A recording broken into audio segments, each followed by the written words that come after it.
Hey guys, what's going on, everybody? This is Dane from NYYU. We'd like to welcome you to the Yankees Farm Report. Carlos, how you doing today? I'm good. How are you guys? Good. We'd like to welcome special guest Ruben from NYY News. Ruben, how you doing, bud? Hey, doing great. Thanks for having me on, guys. Hey, it's good to see a guest. So the first thing we wanted to hop into was the news that Anthony Volpe won his Gold Glove. What'd you guys think of that? First Yankee Wow. rookie to ever For win a me, Gold Glove. for me, it was basically Yeah. wow. I was really surprised by that. But then when I saw the numbers, I said, okay, he should be in the competition for that. Yeah, Ruben? definitely. Like most of the year we kept criticizing his arm and stuff, but I mean he's always had a decent glove. Like the glove and the range is decent for the most part. The numbers seem to back it up on both metrics, which is nice because defensive metrics can be a little bit skewed at times. But it was nice. He had really good defense, and as the year went on, he had I think the middle part of the season where he was struggling a little bit with his arm, but I think Yeah. he got back on a roll afterwards. So it's nice to get some good defense on a shortstop now. Yeah, it's really nice to have a strong defender at shortstop. But my question was the errors. He had a Hmm. lot of errors for a Gold Glove guy. He had more than Seager. He had more than Simeon, or more than Seager, more than Correa. Okay. So how does that factor in? Well, you also got to look at games played most likely in attempts, because Yeah, like if you look at those two, I think they missed about 30 to 40 games each. they So did. that could also factor in as well into the errors. Yeah, for me, I don't factor the errors in too much unless they're crazy. Because again, like Ruben was just saying, there's attempts, there's also range, right? Because Right. we've seen many times where like Javi Baez has won a Gold Glove and he makes some errors, but then again, he's getting to balls that nobody else is. So it's not fair to just just to measure them based on the errors alone. There's chances and there's also the range factor. Well, if you look back to 2 years ago when Jeremy Pena won it, he had a lot of errors too. So it seems like they're Hmm. focusing on defensive runs saved as their main metric for the Another one, Gold yeah. Glove. He was Yeah, wasn't So he the leader at that? yes, he was. He was a yeah, significantly ahead. I think like 10 runs ahead of everybody else. and he was an overall positive and outs above average as well. So that's a good thing too, because it kind of talks about the other side of the metrics that DRS doesn't take into account. Do you guys still think like I do that he's probably still suited better for second base? Personally, I've always thought that his glove was good. I never had an issue with the glove. For me, it was always Me arm either. strength. I thought he had fantastic range. He positioned himself well. The baseball IQ we already know is tremendous. It was always a matter of the arm strength. Uh-huh. I Same for agree with me. that. He is a shortstop. It's just that Hmm. his arm is better suited for second base. So a lot of like it makes you think, okay, well, if we have someone with a stronger arm that has equally a good glove or even better, then it makes sense to slide him over to second base. And that's what we have with Peraza. So that's why we see it that way.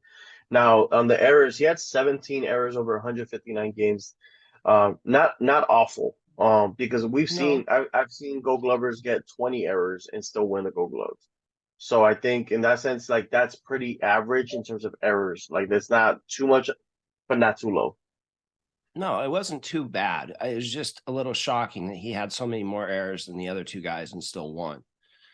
Hmm. Usually when you're looking at those kind of stats, you want to see all the metrics line up, not just the defensive runs saved, in my opinion. But Hmm. I'm very happy for the kid. He made me look like a jerk for questioning his defensive ability. I was wrong. He is a good shortstop, and I think we're going to be very happy with him there for quite a few years. Yeah, Yeah, no, no he's argument. he's great. He's great. I completely agree. Yeah. Good for the kid. First Yankee rookie ever to win the Gold Glove. Give the kid his flowers and fix that swing a little bit, bud. Yeah, I was gonna say Yeah. now that now that the defensive questions have been answered, I think it's time to focus on his offense. And as we were discussing before, I don't want to see him hit 30 home runs. I don't care about No. that. I want to see him get on base more, and I want to see him steal 50 bags a year for a while now. And I don't know what happened this year. He completely fell in love with the uppercut swing, and it seemed like he was just focusing on that right field porch. I wanted a more level swing, bat flying through the zone or staying in the zone longer, and hopefully seeing the average around 250, 260, hopefully, and the on base percentage, of course, going up, because his thing is he should be a terror on the bases. Yes, he should. He needs to be at the top of that lineup where he can affect the game with his speed. I mean, it's just the place where he needs to be. He doesn't need to be in the middle of the order hitting. Exactly. And plus, like looking at him, one of the metrics that I did like for the most part, like as the season went on, we did see his strikeout rate start going down a little by little. So he started making those kind of adjustments. So if he can now focus on maybe the bat path, making sure that he levels it just a smidge more, so that he doesn't have to like completely take out the launch angle in his swing, but he just needs to minimize it a little bit, because there are certain players that you should raise it, and there are some that you should lower it. Like Giancarlo's one that you want to raise it, because he hits it too much to the ground. But then you got like a Volpe who, hey, you're 5'9", you're not 6'6", 245 like Giancarlo. Let's bring it back down a little bit. And if you run into 30, let it be accidental 30. You know what I mean? Where you're more like you're trying to hit those doubles in the gaps like he was doing in the minors. Because I expected more of like the 40 double kind of guy with a Volpe, not a 30 homer. So it was weird to see him like completely go missing on doubles. Like I was like, what the heck? You only got like 20 something here. Yeah, for me going into the season, I expected him to be about a 240 hitter who hits about 20 home runs and steals about 50 bags.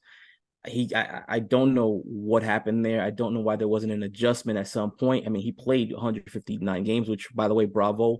I'm very happy to see that, and hopefully it's the status quo going forward, because I hate this bullshit rest days. But yeah, I want to see the average go up a little bit, and mostly him to focus on getting on base. I don't want to see him swinging for the fences every single at bat.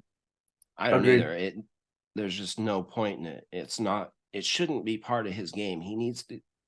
Ideally, he's a leadoff hitter for the next 7 to 10 years. Yep. Right now, with that uppercut swing, I just don't see that. But that's where he needs to get to be the best version of him, in my opinion. I agree.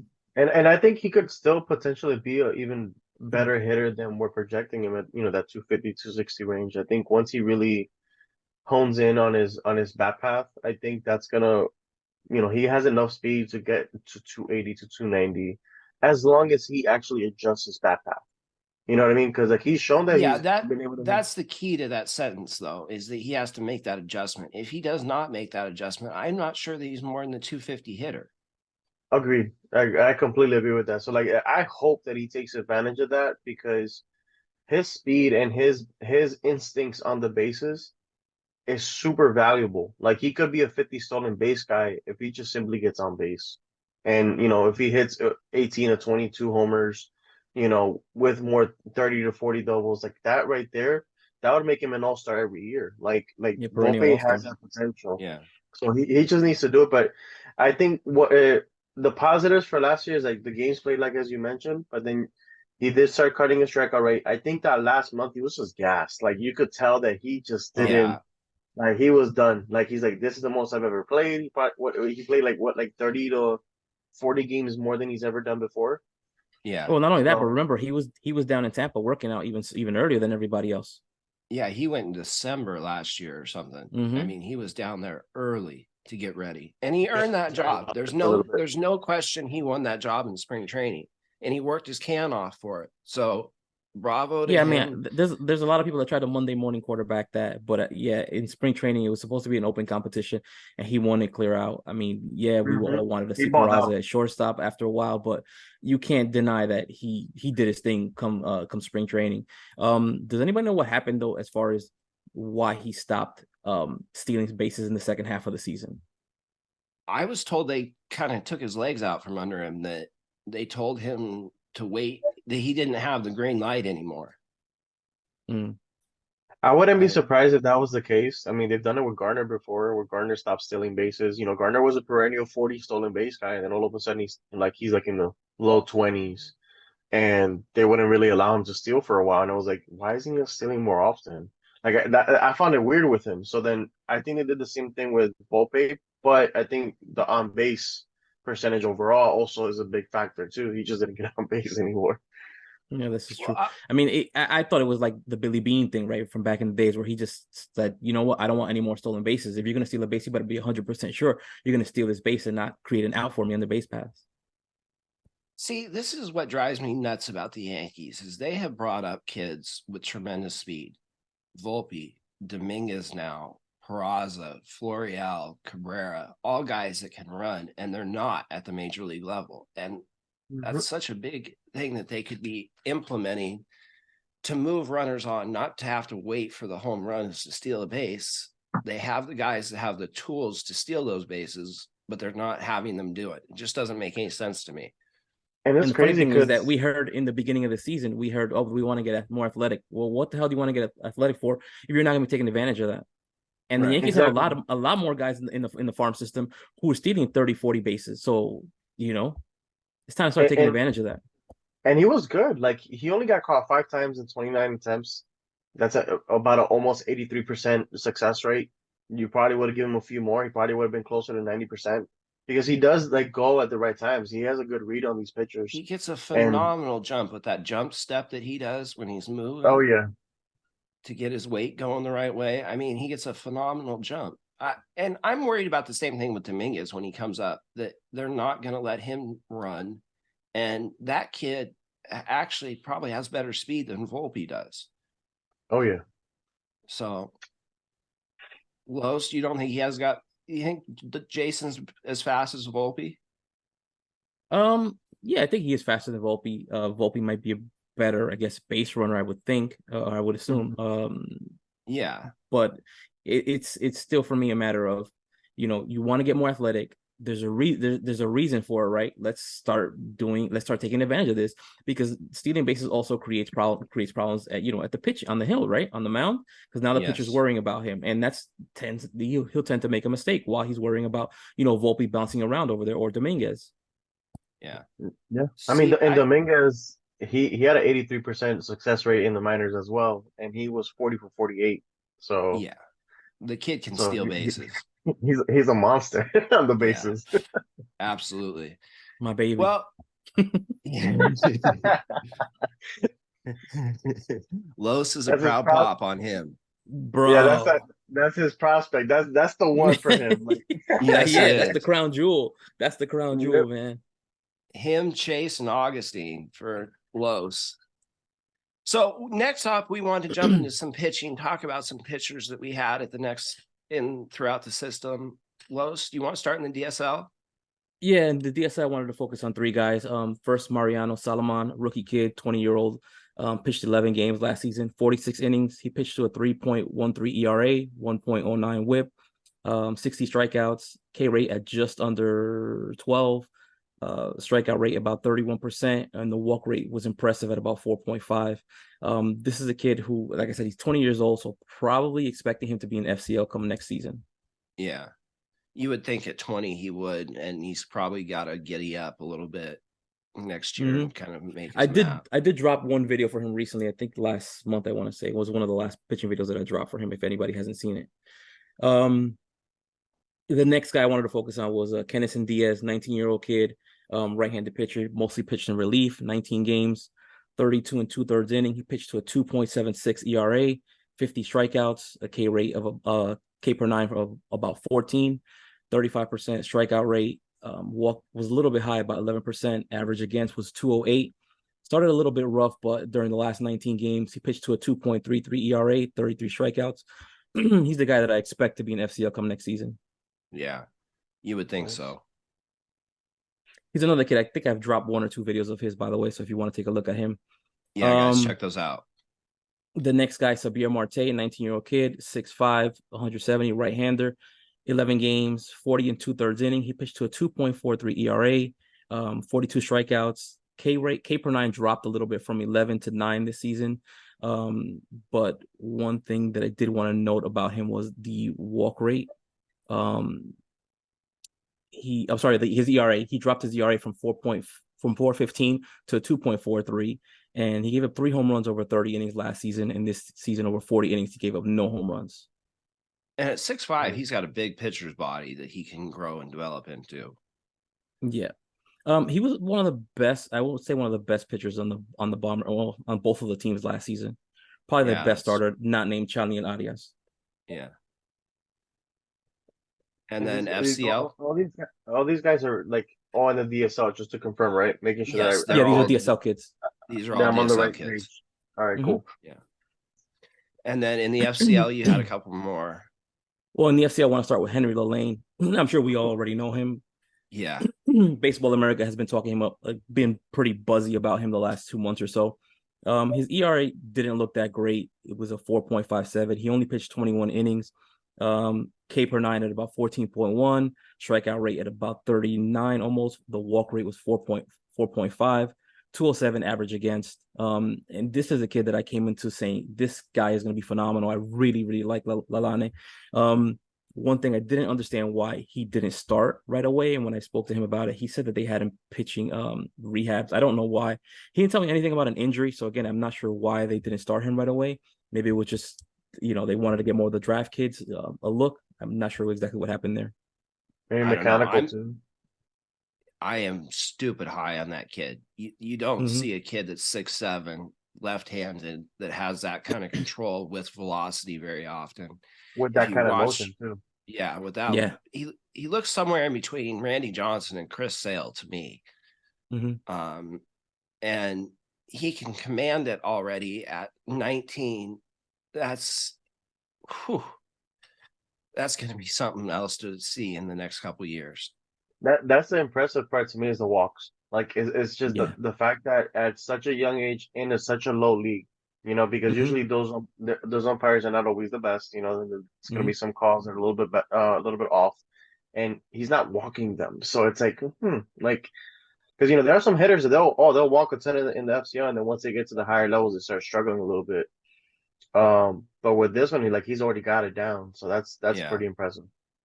Yeah, one thing I want to know about, I know his ERA looked a little bit high. That was because he only pitched 21 innings, and I think he had two semi-bad outings, which caused the ERA to balloon. But I mean, everything about this kid for the first time I saw him was very exciting to me, and I kind of feel validated a little bit based on what Baseball America has been talking about him. Like I said, the last 2 months, really, really excited about Lalane, and hopefully I get to see him when they come down to West Palm Beach, which is probably the end of May, I want to say.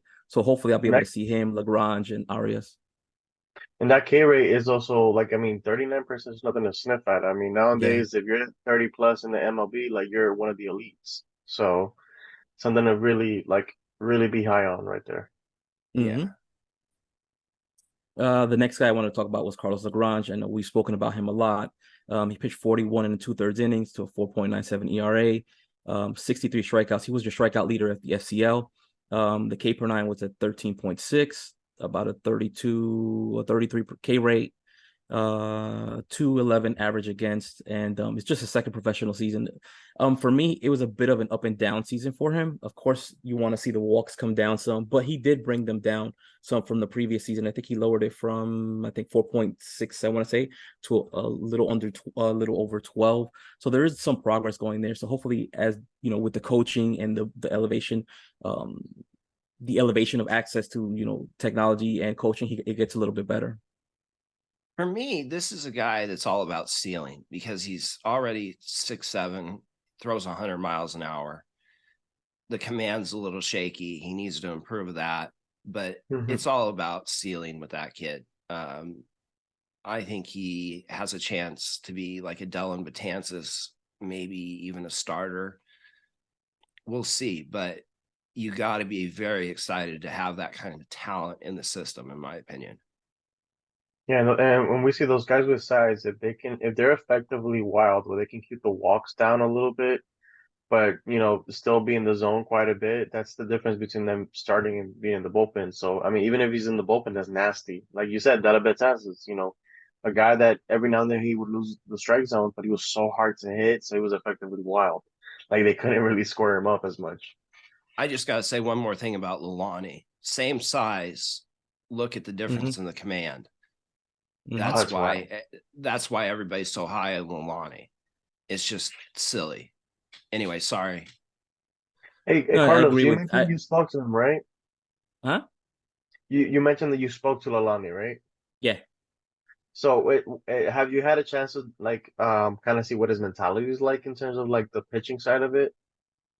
No, I've never, but that's one thing that I've been thinking about doing lately is just to, and this is something that like Nick has done before, right? Where he has I guess like these textual conversations, and he basically turns it into like like an article, and Uh-huh. that's what I Mhm. wanted to do with Lalane. I asked Lalane about coming onto the podcast, and he seemed a little bit shy about it. But I'll keep talking to him and seeing where he's at with that, That, and maybe we can ask Okay. him some other questions. But um, I mean, he seems like he has a good head on his shoulders.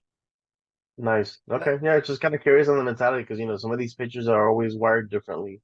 So like you got the Hamptons who are like fiery, and then you got the Thorpes who's a little bit more cerebral. And so That's Messenger. When we spoke to Messenger, unfortunately, we didn't get to put that out, but we spoke to Zach Messenger, and that's what basically came away with that he's a very smart pitcher. oh my nice. goodness, that kid is one of the smartest pitchers. He's going to think himself to the major leagues and Kind of some like point. Michael King. Yeah.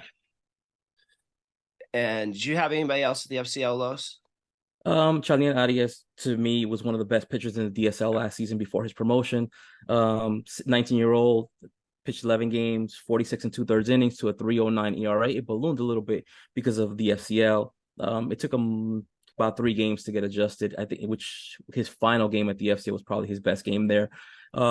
He pitched to a 3.09 ERA, 118 WHIP, 61 strikeouts. In the DSL, he pitched with 3.7 ERA, 38 innings, 54 strikeouts, which puts him at about 35% K rate. The walk rate was 5.9. Unfortunately, when he went to the FCL, it was upside down. His ERA was 6.23, 8 innings pitched. He walked, I would say, 8. The K rate plummeted down to 16%. The walk rate jumped to 18%. So, like I said, there was a little bit of an adjustment for him. He gave us something to look forward to coming into this season. His final game was pretty good. I remember, I think he pitched four plus shutout innings. So, I mean, hopefully, we'll start to see him turning things around going into this season. I think the adjustment that you saw at the FCL has to do with the first time he was coming stateside to play. Mm-hmm. Yeah. It And I Same just, thing I also was wondered, thinking. He probably feels out of whack. yeah, yeah. I was gonna say one more thing. I don't know if there's a difference in the ball from DSL to FCL, kind of like there is in, let's say, AA and AAA. You read my mind. I was thinking the same thing. Yeah. Yeah, and I was, I wondered this because, and that brings me to one of the other guys that I just wanted to touch on, which is Jordan Mendoza, who to me was probably the best pitcher in the DSL last season, and he pitched as a starter. His command was out of whack this season, and which was weird because the previous before he didn't have command issues, and all of a sudden he gets to the FCL, and now he has command issues. So I was starting to wonder if maybe it's a ball thing. could be. That'd be interesting to find out. Yeah, because I mean, who knows that the MLB likes to test things without saying anything. You know what I mean? So like, because they already announced that they were going to use the sticky ball in Double A. So like, that's the things we got to look at too. Is like, what's the ball look like? For single A high. Mm-hmm. But that's interesting right there. I wish they Then the just play last with one ball. that yeah, Right. exactly. Yeah. Exactly. But I think it's just them trying to find a happy medium for Major League Baseball. Yeah. Um, the last 3 guys I just wanted to touch on for FCL was Miguel Pozo, who probably had the best season pitching wise in the FCL. He pitched 24 innings to a 1.88 ERA, 15 hits, 26 strikeouts, 176 average against. Then you had Jordan Mendoza, who I already mentioned. He pitched 28 innings, 162 average against, 16 hits, 39 Ks. And the last one is Alan Facundo. Another Pozo and Facundo, both left-handed pitchers. For Facundo is 30 innings pitched, 2.37 ERA, 40 strikeouts, and 185 average against. Wow. Now, which of those He's a, guys do you like the most? Jordan for me. Yeah. I was really surprised the role they had him in this year. I need Absolutely. to continue to see him start. I don't know why you move a kid to the bullpen that early. Yeah. makes you wonder, like has he been able to make the adjustment mentally, like coming to the stateside, or is he more in the short spurts? I mean, It does beg the Mendoza is question. 19, so he is Yeah, 19, so Yeah, but it's Uh, young. He's so young still. But then again, they're also kind of trying to win games too. So you can see they're trying to manage and Yeah, but develop I at think the same I time. think I think winning is just a byproduct of it all, right? It's just the cherry on top, to be honest with Yeah. you. I mean, I've spoken to people on the ground. They say the same thing. You know, if you win, if you it's nice if you win, because I've made questions about, like, for example, in the FCL championship game, I'm like, well, why did they Mhm. put this pitcher in when this pitcher was doing well? Like Edward Portemir was pitching very well in that championship game, and then they brought Mhm. in an arm in the bullpen, and he just completely blew up the game. Yeah. There's always about the bullpen, man. You never know what you're gonna get from them. Yeah, like I said, winning is just a byproduct. If it happens, it happens. If it doesn't, Yeah. development is what we're here for. But no one really cares about win-loss records in the minor leagues. Even yeah, though the and Yankees the, have the the fifth wild- best. and Facundo, the cool thing about him too is like that's one picture that kind of stood out to me when one of the highlights that you had posted was that 7 Ks in almost three Yeah. innings. Mm-hmm. Yeah, and lefty, Yep. anytime we need more I think lefties in the system. absolutely. I think he had two games like that, by the way. Yeah. So That's nasty right there. You can K almost like basically almost three per inning. Yeah, absolutely. I wanted to move on to Tampa, but I don't really have anybody to talk to at Tampa because Tampa should probably be everyone who they drafted last season and maybe even the season before. And that's more your area, not mine. The only guy I could talk about is Carr. I don't really know much about Carr. We haven't seen actually we didn't see anybody from the draft class this season. no, we Yeah. didn't see any pitchers, but Kyle No. Carr is a super, super athletic left-hand starter. He's been able to get up to 96, 97 in college. Nice. Doesn't have much for breaking pitches, but that is something that the Yankees do so well developing now is having Mhm. developing shapes of pitches and all that. I've heard he's a super athlete, so he picks up things really, really quickly. Um, there's a lot to be excited about with him.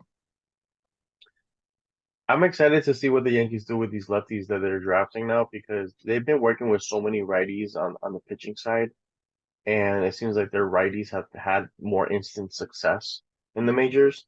So I'm really curious to see how Carr and Selvidge and all these other ones keep going with their development because there is a little bit of to question on their development on the left-handed side. So I'm really interested to see that. But then you had Ken Waldichuk last year, who they developed all the way through pretty well. Yeah, It's just when he he's like became the first in one Oakland. since he's the first one Andy? since Monty, right? Yeah. Oh, Monte, Yeah, right. that's like a Yeah. lefty, like because they haven't had like a lefty really get out to the majors in a while like that. So I'm No, curious to see Waldichuk, and Waldichuk started having some success late in the season with Oakland, so maybe he's starting to figure out over there. I don't know. They changed his arm angle, and that was how he got all his deception. So that was That's wild. insane to me. But you brought up another left-hander that I wanted to talk about was Brock Selvidge. This is a Mhm. kid who's just turning 21. He was drafted out of high school. Everybody thought he was going to be a first-round pick. Ended up dropping a little bit in the draft because he had a COVID incident in his senior year or something like that. But we got him in the third round, and we have developed him into. He looks like a baby Pettit. Yes. He does. His body type Yes. looks very much Even Pettit like. even even even his set, I love it. The one with the glove over the eyes thing. Yeah, he's like that. It just, and I know that he works with Pettit or has coming up through the system. I think that you're going to see him break out in a big way next year. Yeah, like and he already had a really great year this year too. Like he did even better once he got promoted, didn't he? Like Yeah. I felt like his numbers improved as the season went on. I think he did about the same. He did about the same, but you want to see that, right? With better hitting, more advanced hitting, you want to see that. You don't want to see a regression. And Right. the innings climbing up too, because like that's been one of my critiques on the Yankees in the previous few years when they had their Schmitz and all these others coming up, is that the innings were a bit sporadic at times with some of these pitchers. Like they rushed Schmidt up to the majors, but never let him really pitch 120, 130 innings to really develop him as a starter and kind of develop him in the majors. Rather than these guys are actually coming up and they're pitching 110, 120 innings, and they're really building themselves up. Yeah, they are. I don't think Schmidt has the ceiling that Selvidge does, No, but no way. Yes, Salvage to me looks like I already love his delivery. So yeah. Yeah, he looks legit. He looks, and looking at his numbers at Tampa, he pitched 15 games to a 3.38 ERA, and in Hudson Valley was 9 games to a 3.58 ERA. yeah, that's solid right there. That's solid Yeah. development right there. So who else at Hudson Valley did you want to jump into? Brendan Beck, I'll let you take it away. Thanks, bud. I really liked what Brendan Beck did this season, even though it was a short sample size. Unfortunately, he got hurt again, cost him the rest of the season, but he looked really good while he was on the mound. Yeah, 34 he innings, did. 34 innings to a 1.59 ERA, 40 Ks, 198 average against. Walk rate was just 5.4, K rate about 31%. Like I said, pitched really well while he was on the mound.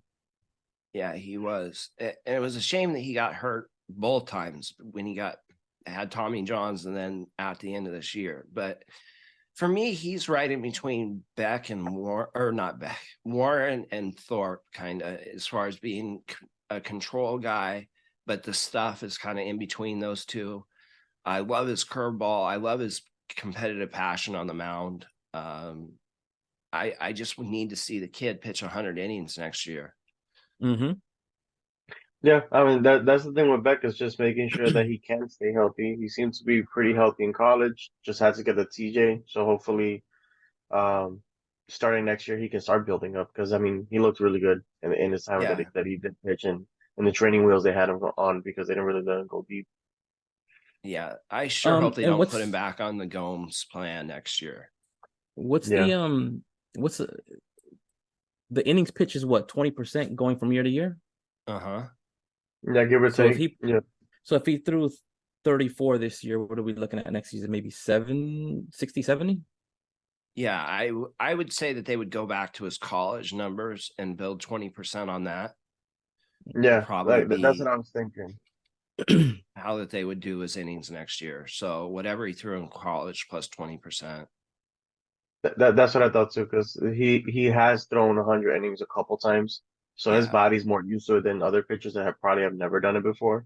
So I think with Yeah, him, we can see him as long as he's healthy, he'll probably cross that 100 inning threshold. I think The so. next guy for me is Luis Velasquez, 22-year-old fireballer, 5'10" kid, 62 innings, 1.74 ERA, 0.98 WHIP, 77 strikeouts. The K per nine at 11, about a 31% strikeout rate. The walk rate was a little bit high, and I did mention that to him, and he said that next year he's going to definitely get it down. 131 average against.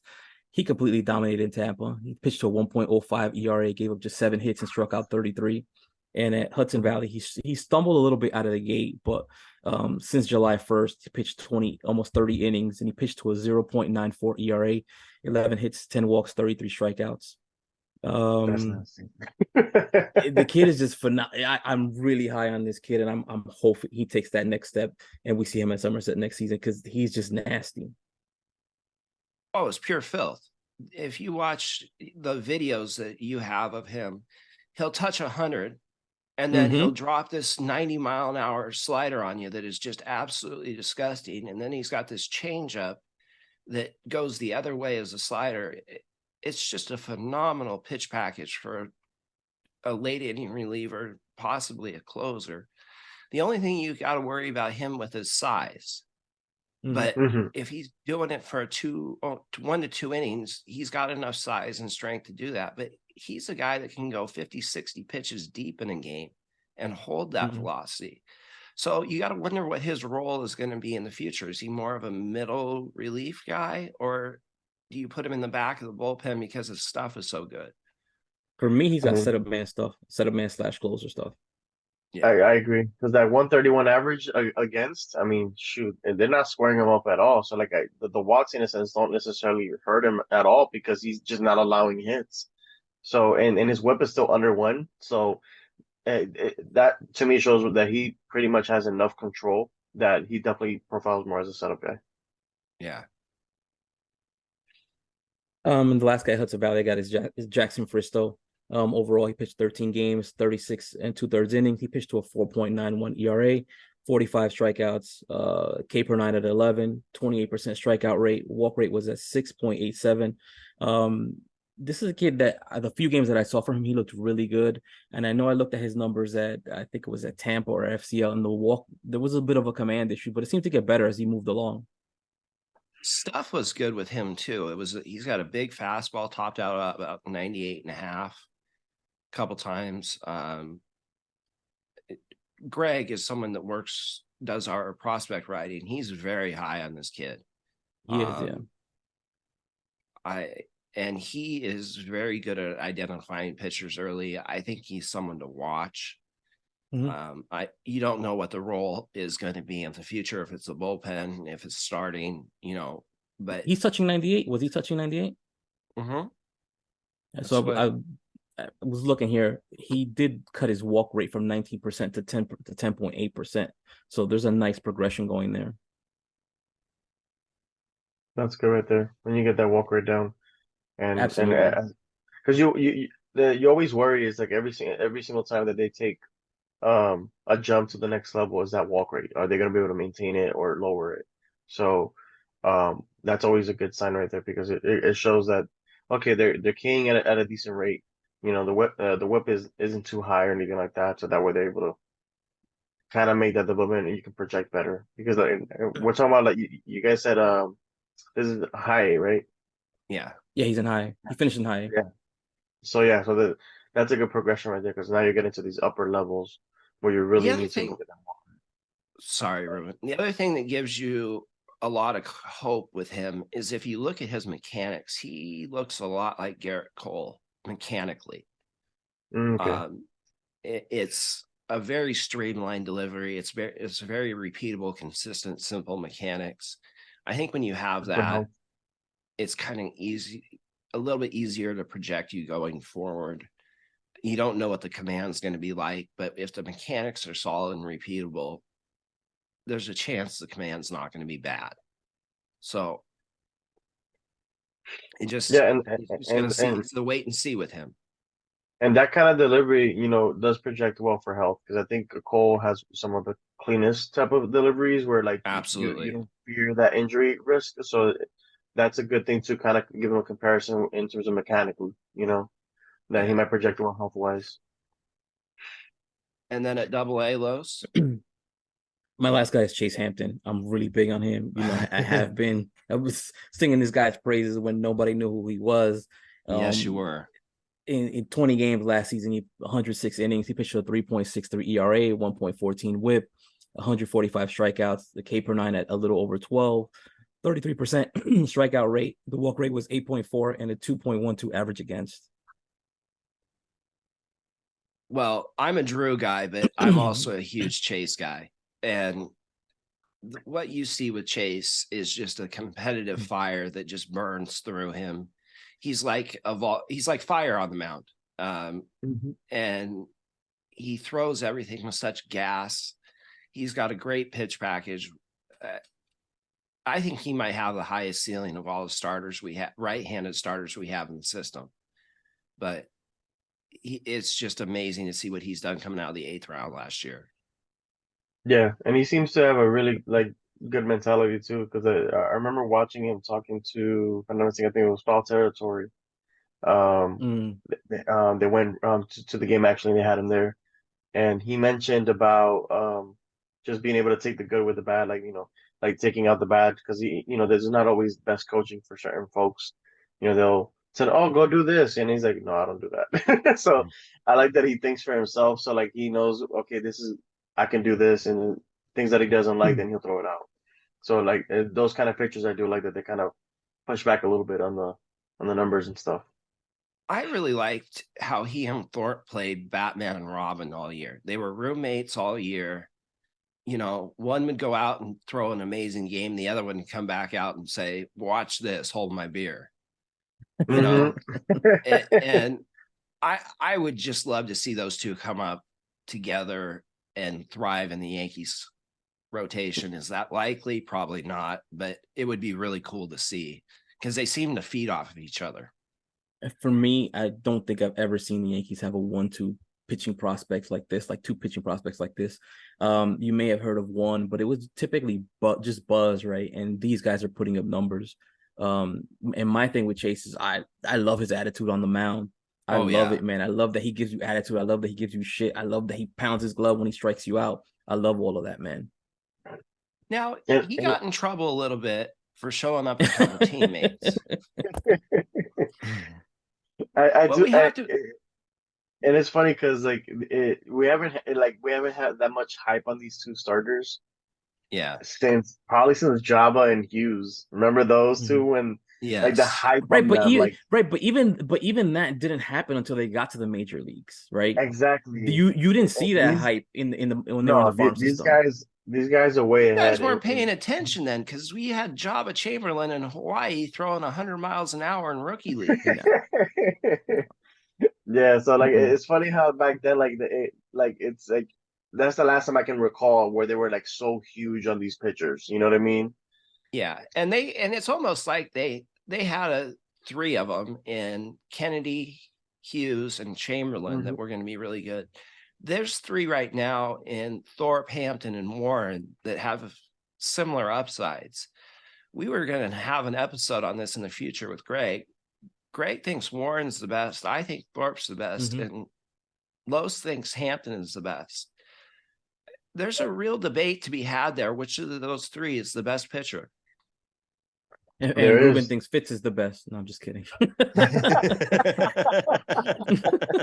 No, Fitz is good, but not there.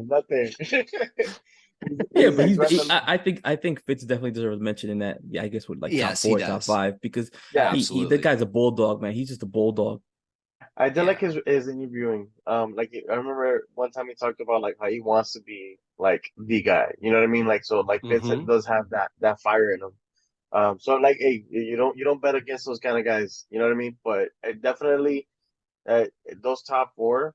But I think he's like closer to like the legit 4th. You know what I mean? Yeah. But those 3, it's just they're so unique. In Warren with his movement, you got Drew with his command and just pitchability going deep already, where he's ahead of those two in that sense.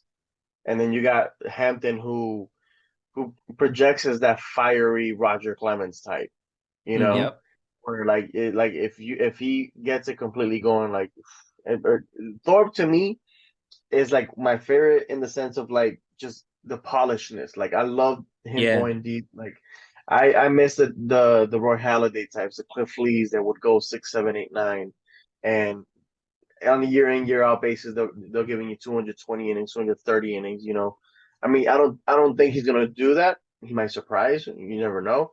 But pitches, he averaged 6 innings to start this year, which is wild. Is wild. Yeah. You don't see that anymore.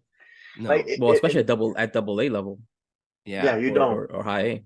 Yeah. Like he's really put himself in that conversation where he can be in the MLB next year just because his innings are there. Now it's just a matter of keep going. I thought Thorpe could have pitched this season in Major League Baseball. In the Major League, I definitely thought he could have pitched. I definitely thought he could have pitched up there. I wanted to see him get a call up if he hadn't gotten injured. I really wanted to see that. So, and then do you want to touch at anybody at AAA, Los? Are you done? Yeah, that was the only guys that I had. Those were the only guys I wanted to mention. I mean, you already touched on Will Warren. I think he was probably the only guy there. Clayton Beater might have been another guy we could touched upon. We still don't know what the final product is with Clayton Beater. I think he could be a starter at worst, back end bullpen guy. But the jury's still out. Yeah. See, for me, Beaters, I still see a reliever until I can see a more consistent, solid changeup. That's just my opinion. I could be very wrong, but that's just what I see. Yeah, I mean, so far, like the starter experimentation with him, I think it's so far a success in the sense that he has been able to increase his innings per start, and really kind of go deeper into the games, because last year he wasn't really doing that, and to kind of stretch him out a little bit more. Now, next year is really going to be that, okay, can you really start? Can you get these walks down? Because like at this point, he seems destined for the bullpen, but he could surprise next year and say, hey, I found this thing in my command, and, take off from there, because he has nasty stuff.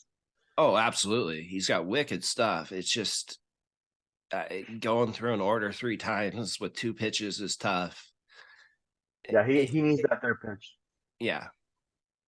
And he's working on it, to his credit. That's something he's working very hard on. So that he may come back, and the Yankees teach changeups very, very well.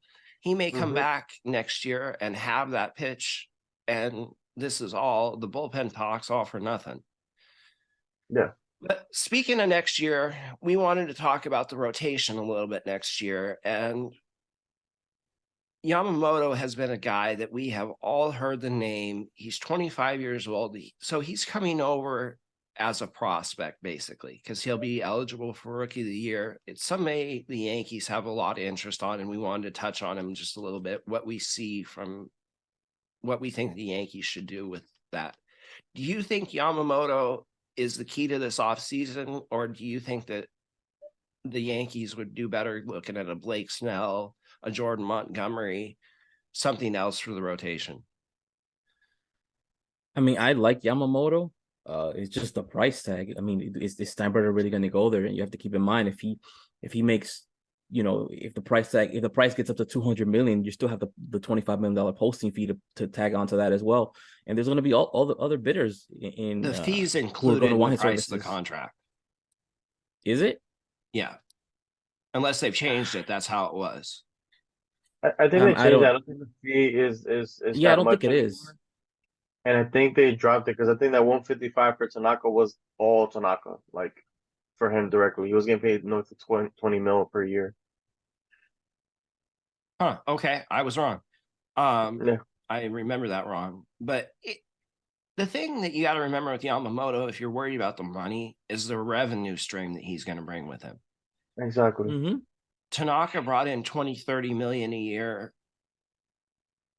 Yamamoto's he's more highly touted than Tanaka was coming out of Japan. He should bring in 40-50 million. He's an investment. He's not so much as an asset. He's an investment because he's going to double whatever it is that the Yankees are going to pay him.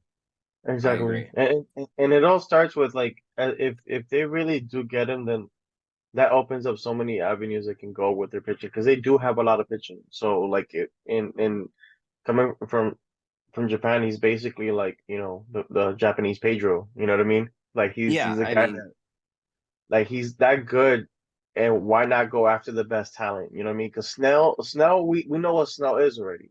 He's a 5-inning pitcher. I don't think he's gonna get that much better in terms of length. He's already very high quality in the innings, in terms of, like, limiting damage. But I'm not interested in seeing that kind of walk rate in New York. Like, I don't think it's gonna bode well. I think Yamamoto's the key to this offseason, getting Soto and everything, because if you get him, he opens up the rest of your rotation of trades. You're not going to trade Cole. You're not going to trade Rodon, but you have Schmidt, King, Nestor, all on cheap deals, and they're all movable. And Schmidt too. Schmidt too. And you got Velasquez, Brito, and then you get into the pitching prospects that we just got through talking about. They have lots of pieces to move 4 bats this winter. If you get Yamamoto in that rotation, it gives you a solid top 3. And, if you keep one of King, Nestor, or Schmidt, that's a pretty good top 4. For me, it also gives them a potential top number 2, because I don't know how much you can actually depend on Rodon.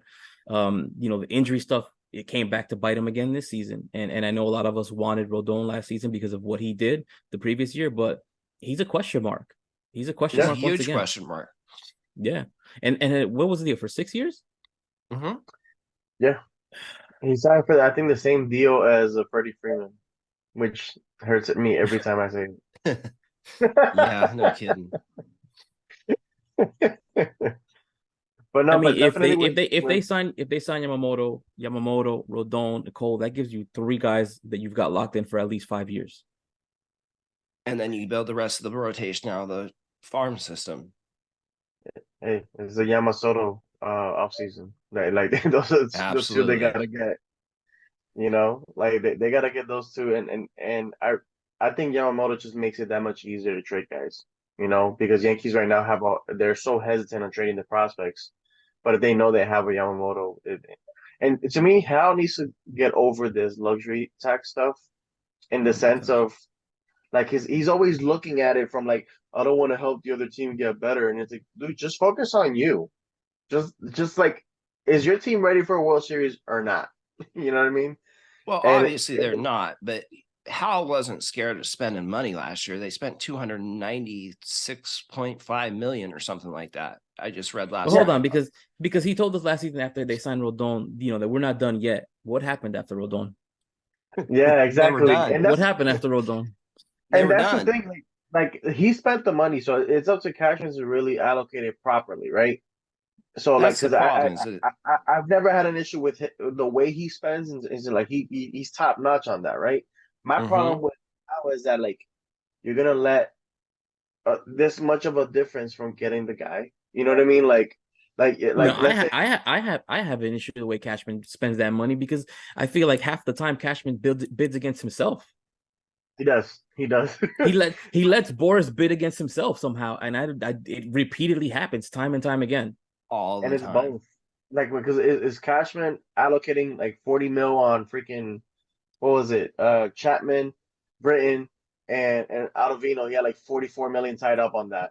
You know, And and then and on that point, I think when he had Chapman, Britton and Ottavino, I think that was almost like 19% of the payroll. yeah. And it's like, Remember when oh, they so had you can't fit $25.4 million of what's his name, Harper. You know, we're gonna go put in right? $44 million in three pitchers. But we got it for Donaldson. But we got that money for Donaldson. He ain't no That's Donaldson. what hurts me. That's what hurts. I always thought Bryce was going to be a Yankee, but we're steering too far of the reservation now. Yeah, no, No, but Soto, Bryce and Yamamoto. Bryce and Seager should have been Yankees. I'll die on that hill, but that's another show. I'd even include Freeman. That's just me. Yeah, because Yeah. Freeman to me was a prototypical left-handed bat that the Yankees needed. Like he checked every box except the like. I think the postseason success, like he has a success. Don't get me wrong, but I think Seager and Harper definitely He didn't. go nuts. He didn't check a lot of the boxes because number one, he hit in the postseason, and number two, he hits for average. So he didn't check all the boxes. Oh, and he hits too many doubles. He hit 50 plus doubles for back-to-back years. Yankees would have got hold of him and tell him that he needs to hit 45 home runs. Yep. Yeah, Change his launch Fuck hitting. angle. Forget about hitting 310 or Yeah. 330. The batting average with the Dodgers, what is it, like 320, 328 for the first 2 years or something like that? Pretty impressive. But I don't know if you guys got to see it. Dylan Lawson did tweet some stuff about the minor league system and some of the offensive numbers that they've hit. I don't know if you guys got a chance to see that. I I hadn't. saw What it is that about? briefly, but I couldn't read it. The numbers were phenomenal for the minor league system across the board. Really? Well, and that What? was the thing. Like I remember the article that came out with him. A lot of the numbers with him in charge in the minors did improve drastically. I think they just did a mistake in implementing him in the majors Oh, 100%. because He's a phenomenal coach in the minor leagues. He should So have then yeah, stayed where in was that it? So position. so then where was the disconnect between what you're doing in the minors and then what you're doing in the majors? Because in the minors, hitters again, with using his philosophy, where there was a tremendous improvement, and then when they get to the major leagues, it's like what happened? the communication. Like it's a whole different language with these veterans. You can't tell them about, oh, you gotta do this and that, because remember in the minors they're developing.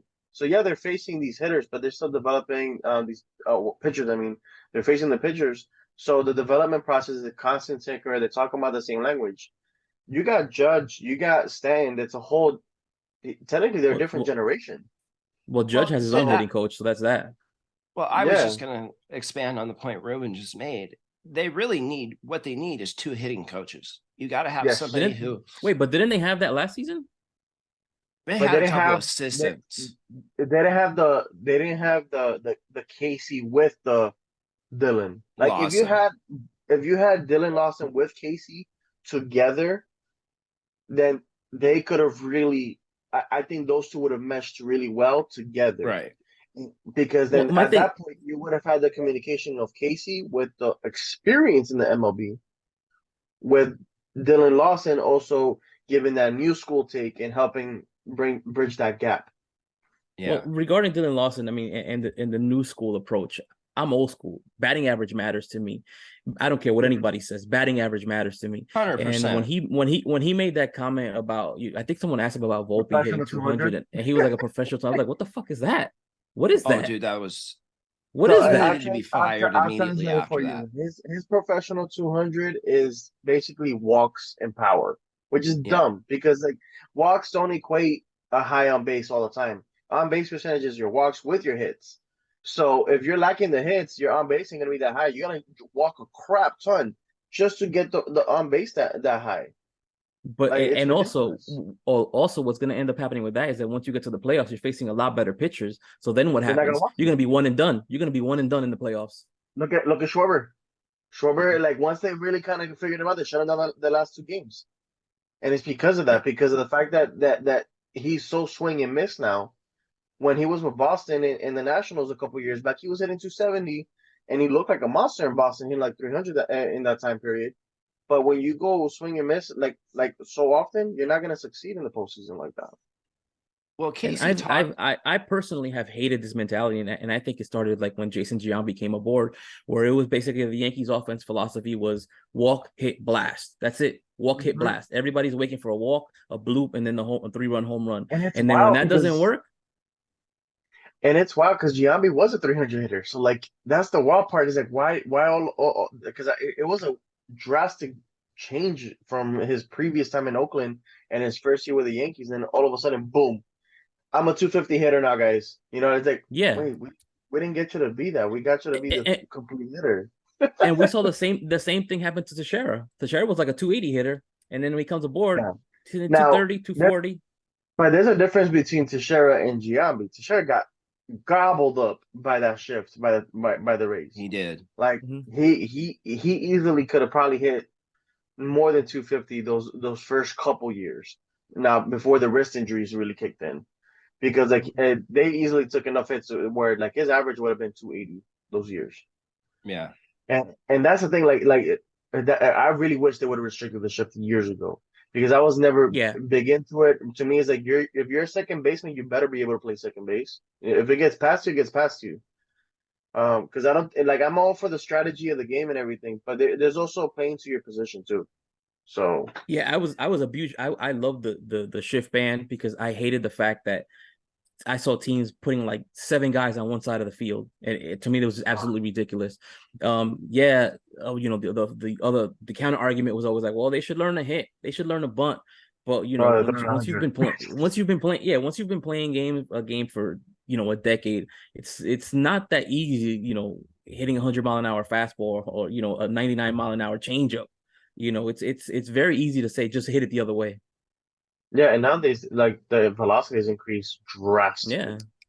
Like it's Mm-hmm. nowhere near what it was in the early 2000s and 2010s. I just don't know Agreed. how you get away from batting average as the key I, stat. It's like I never that's where I have a problem. I think the new school approach is just a lack of interpretation. Like the analytics has never said that batting average is not good. No. Analytics are just freaking numbers. Like it's just about how do you interpret those numbers. And so like these so-called analytics gurus that say, oh, batting average doesn't matter. Those are the ones that is like, wait, have you seen who succeeds in the postseason? Who hits the home runs in the postseason? Because they keep talking about home runs in the postseason. It's like, but you got to be able to touch the ball. Like, Yeah. You got to be able to rally, right? When the ball's not leaving the park, you got to be able to put, string together 3-4 hits. and you're going against the Verlanders, the Scherzers, the aces that don't walk you. Yeah. So how are you going to get on base if you can't hit it? Yeah. Good question. All right, guys. I think that's going to do it for us today. Ruben, I want to thank you so much for coming on. We appreciate you, bud. We'll have you again very soon. Los, you have anything you want to mention? Nope. Still, grinding, working. Guys, we got a couple more shows coming out in the next couple of weeks. So check us out then. Thank you guys so much. We're out of here. All right, guys. Later. Peace.